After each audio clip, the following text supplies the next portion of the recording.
right, 4:53 in the afternoon. Thomas Van Flein is my guest via the phone. Those folks out there listen via the web, streaming live at www.kbyr.com. Give us a call. I know a lot of you out there throughout the nation are interested in this conversation. If you have any questions, give us a call toll-free, 866-610-5297. That's 866-610-5297. And people across the country are listening to this. Conservatives for Palin.com. There's groups of them out there. Counselor, welcome back to the program, sir. Thank you. Yeah, let's go to the phones, if you don't mind. Where are we at there? We go to Gary on 2. Gary on line 2. Is that, what do you think there, Skylar? Gary on 2? That work? Hello. Okay. Hey, Gary, go ahead. Yeah, I have a question for the attorney. Yeah. If, in fact, the 13 people or 14 that have put these ethics complaints in were to be deposed, and it was found that they had a coordinated effort that crossed state lines through mail, phone, or email, and an effort in order to cost the state of Alaska, who gets federal funds, to spend money, and it was a coordinated effort, would that then become a violation for those people that were involved in a conspiracy to take public funds from the public trough? And I will listen off the air and is that the RICO Act? Exactly. If in fact deposition showed that. If what do you think about that, Counselor?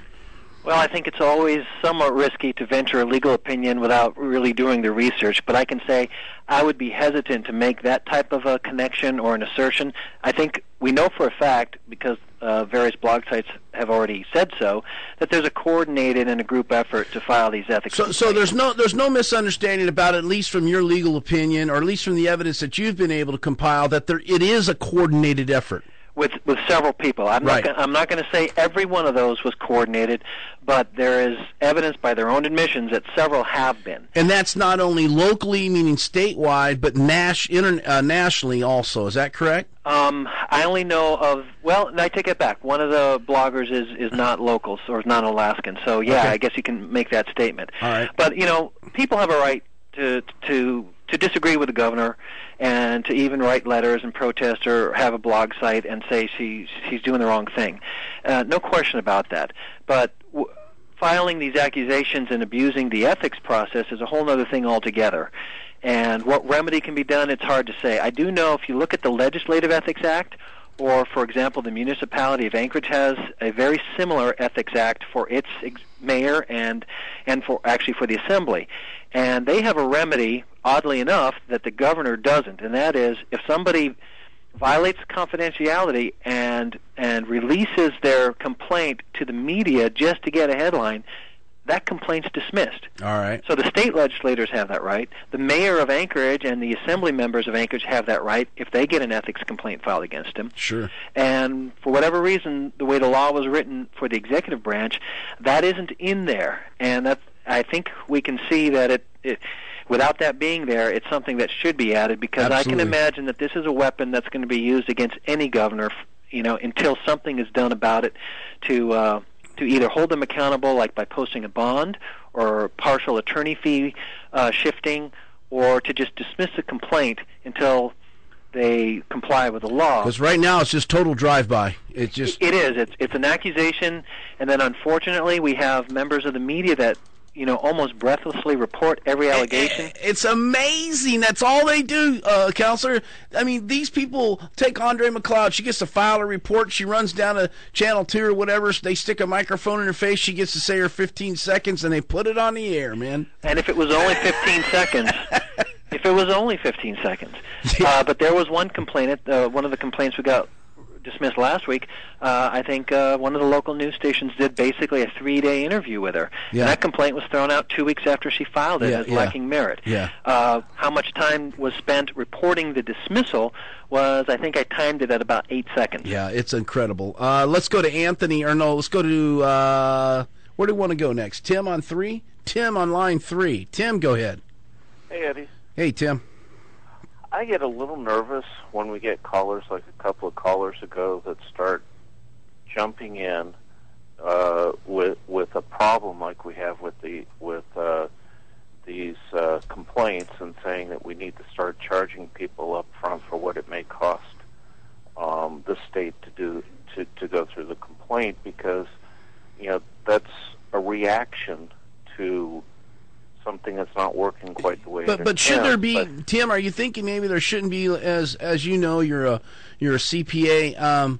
There is different costs that it takes somebody to go into a civil case, or they have to be accepted some sort of responsibility. Because I'm like you, I don't want to deter good complaints.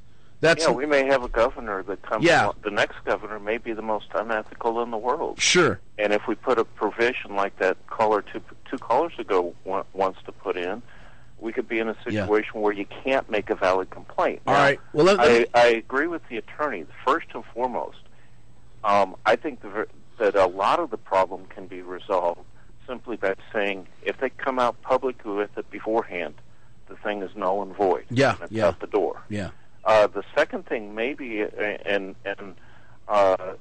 your guest may have a better answer to that, but maybe there is a provision that could be put in that says, if after the fact the ethics board determines that this is totally frivolous, that point maybe then some penalties can be put into place. The question is, how do you define frivolous? That's the question. That really comes down to it, and it needs to be thought out. The biggest thing is that you can't just jump in and make the change. I'm sorry, I got to cut you short here. I got to get to Anthony before we scoot. Anthony on line 1. Anthony, welcome to the program. Hey, good afternoon. Earlier, the counselor for the governor said that this was a pre-approved action by the state approving the book deal. So the question I have is, in my opinion, this doesn't concern state government, and it's not official state business. So if that's the case, did the governor spend the money for the state time to conduct this investigation, or did her now unneeded defense fund do it? Who's paying the bill for this?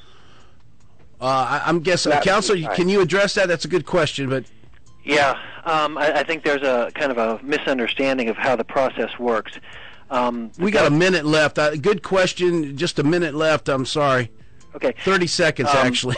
The governor is essentially obligated to some degree to report if there are, as long as she is governor, if there is a potential for a conflict or an issue that she needs to balance between personal and official.